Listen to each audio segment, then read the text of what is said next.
ബീഹാറിൽ 2.93 കോടി പേർ രേഖകൾ ഹാജരാക്കണമെന്ന തെരഞ്ഞെടുപ്പ് കമ്മീഷൻ നിർദ്ദേശത്തിനെതിരെ പ്രതിഷേധം.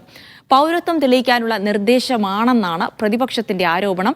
2003 ശേഷം വോട്ടർ പട്ടികയിൽ ഉൾപ്പെട്ടവരാണ് രേഖകൾ സമർപ്പിക്കേണ്ടത്. ബീഹാറിൽ ഇന്ത്യ മുന്നണിയുടെ ഭാഗമായി മത്സരിക്കാനാണ് കോൺഗ്രസിന്റെ തീരുമാനം. തേജസ്വി യാദവ് ഇന്ത്യ മുന്നണിയുടെ മുഖ്യമന്ത്രി സ്ഥാനാർത്ഥിയാകും. ധനസുമോദ വിവരങ്ങൾ നൽകും. ധനസുമോദി, രേഖകൾ കാണിക്കാൻ ആവശ്യപ്പെട്ടിരിക്കുന്നത് എന്ത് കാര്യവുമായി ബന്ധപ്പെട്ടാണ്?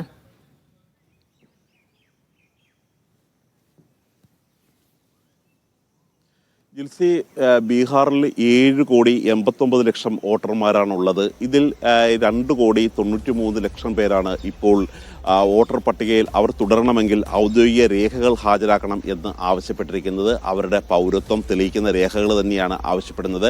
അവരുടെ ജന്മസ്ഥലം, ജനനതീയതി, അവരുടെ മാതാപിതാക്കളുടെ ജന്മസ്ഥലം ഉൾപ്പെടെയുള്ള ജനനതീയതി ഉൾപ്പെടെയുള്ള കാര്യങ്ങളാണ്, ആ രേഖകളാണ് നടപ്പാക്കുന്നത്. ഇത് NRC ഒരു വളഞ്ഞ രീതിയിൽ നടപ്പാക്കാനുള്ള, പൗരത്വ തെളിയിക്കുന്ന രേഖകൾ നടപ്പാക്കണം എന്നുള്ള ഒരു നിയമം വളഞ്ഞ രീതിയിൽ നടപ്പാക്കാനുള്ള ഒരു ശ്രമമാണ് ഇപ്പോൾ നടക്കുന്നത് എന്ന തരത്തിൽ വലിയ തരത്തിലുള്ള ഒരു പ്രതിഷേധം ഇപ്പോൾ തന്നെ ബീഹാറിലുണ്ട്. ബീഹാറിൽ RJDയും കോൺഗ്രസും ഉയർത്തുന്ന പ്രതിഷേധത്തേക്കാൾ വളരെ ശക്തമായ ഒരു പ്രതിഷേധം ഇപ്പോൾ രാജ്യവ്യാപകമായി ഉയർത്തുന്നത് തൃണമൂൽ കോൺഗ്രസ് ആണ്. കാര്യം, ബീഹാറിലും കേരളത്തോടൊപ്പം തന്നെ തെരഞ്ഞെടുപ്പ് നടക്കാനിരിക്കുന്ന ഒരു സംസ്ഥാനമാണ്. ആ വർഷം തന്നെയാണ് നടക്കുന്നത്. പക്ഷേ അങ്ങനെ നടപ്പാക്കി കഴിയുമ്പോൾ ബീഹാറിൽ ബംഗാളിൽ നടത്തിയ ഒരു സർവേ അനുസരിച്ച് BJPക്ക് 44 മുതൽ 49 സീറ്റ് വരെ താഴേക്ക് പോകും എന്നുള്ളൊരു സർവേ ലഭ്യമായിരുന്നു. അതുകൊണ്ട് തന്നെ ഇത് ബംഗാളിൽ കൂടി നടപ്പാക്കാൻ വേണ്ടിയുള്ള ശ്രമമാണ് ഇപ്പോഴേ ബീഹാറിൽ തുടങ്ങിയിരിക്കുന്നത് എന്നാണ് പറഞ്ഞിരിക്കുന്നത്.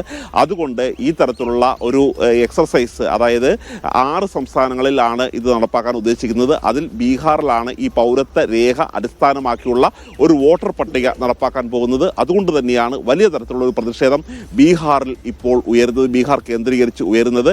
തെരഞ്ഞെടുപ്പ് കമ്മീഷന്റെ ഇത്തരത്തിലുള്ള നടപടിയെ അവർ തന്നെ ന്യായീകരിക്കുന്നുണ്ട്. അവർ പറയുന്നത് ബൂത്ത് തലത്തിൽ തന്നെ നിരവധി ഏജന്റുമാരെ ഇറക്കി അവരുടെ കൂടി പരിശോധനയ്ക്ക് ശേഷമാണ് ഈ അന്തിമ പുനഃപരിശോധന നടത്തിയ റിസൾട്ട്, ഈ ലിസ്റ്റ് പ്രഖ്യാപിക്കുന്നത്. ഇതിൽ ഒരു ക്രമക്കേടും ഇല്ല എന്ന് തന്നെയാണ് പറയുന്നത്. പക്ഷേ ഈ ഏജന്റായി ഇറക്കിയിരിക്കുന്ന, ഔദ്യോഗികമായിട്ട് തന്നെ കമ്മീഷൻ ഇറക്കിയിരിക്കുന്നവരിൽ ഏറ്റവും കൂടുതൽ പേരുള്ള ഒരു BJP പ്രവർത്തകർ തന്നെയാണ്. അതുകൊണ്ട് തന്നെ ഈ വ്യാപകമായി ഒരു പ്രതിപക്ഷത്തിന് കിട്ടാൻ സാധ്യതയുള്ള വോട്ടുകളെ വ്യാപകമായി വെട്ടിനിർത്തുന്ന ഒരു നടപടിയാണ് ഉണ്ടാകുന്നത് എന്ന് ചൂണ്ടിക്കാട്ടിയാണ് പ്രതിഷേധം ശക്തമാക്കിയിരിക്കുന്നത്. അതേസമയം മറ്റൊരു വാർത്ത കൂടി നമുക്ക് പങ്കുവയ്ക്കാനുള്ളത്, കോൺഗ്രസ് ഇന്ത്യ മുന്നണിയുടെ ഭാഗമായി തന്നെ ബീഹാറിൽ മത്സരിക്കാൻ തീരുമാനിച്ചിരിക്കുകയാണ്.